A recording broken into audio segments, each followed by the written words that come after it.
I bet. So racial profiling for me,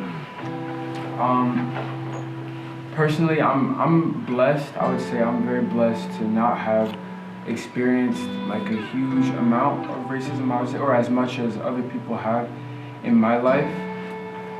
But and like I would say the few experiences that I have had with racial profiling, it's just been like a couple experiences here and there, like growing up and things that, yeah, like most, like a lot in school, I would say more in school, and like, yeah, just here and there growing up.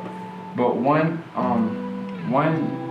experience that I can remember well, because, okay, first of all, I'm from Africa, I'm from Congo, so it wasn't ever a thing for me, like, well, even for my family, we didn't, like, we knew about like the history of America, things like that, but like, how ingrained it wasn't very clear to us until like things started happening.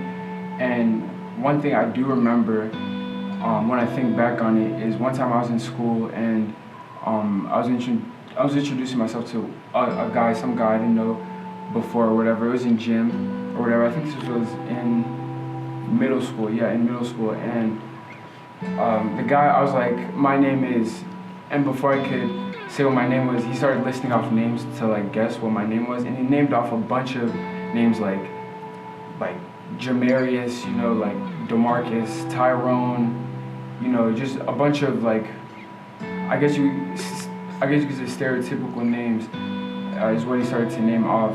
And I was like, no, actually my name is Emannuel. And he was like, what? He was surprised. He was like, I never would have guessed that your name was Emannuel. And I was like at that young age, I was like, why? Like, it kind of threw me off guard. I was like, wait, why? Like, for what reason wouldn't you guess that? Like, I don't know.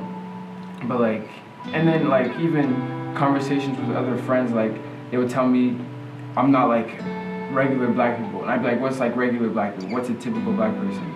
They'd say stuff like, oh, you don't sag your pants, or you don't talk a different way, or you're not ghetto is a big one, or like you don't have tattoos and things like that. And for me, I was like, dang, I don't even know, like, I didn't know that it was like that bad for them, at least. I don't even know, like, I was just struck off guard, because like, why would that be like a factor for them in like if they accepted me or not, I guess. I don't know. And it made me almost think too, this is bad, but like, it actually made me think like maybe it's better if I'm different from other people, just so I'm not considered like one of them.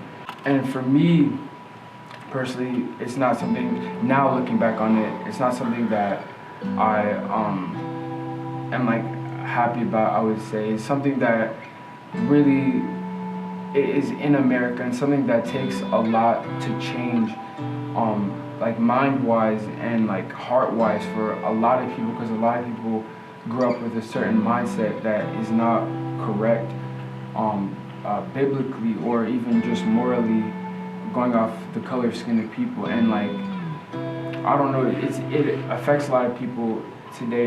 And like, for me, now that I'm like more grown, I feel more like I should speak out about it. Like before, I kind of wanted to not shy away, but like I didn't want to be in it. Like I consider myself like separated from it just because of like, I don't know, certain things.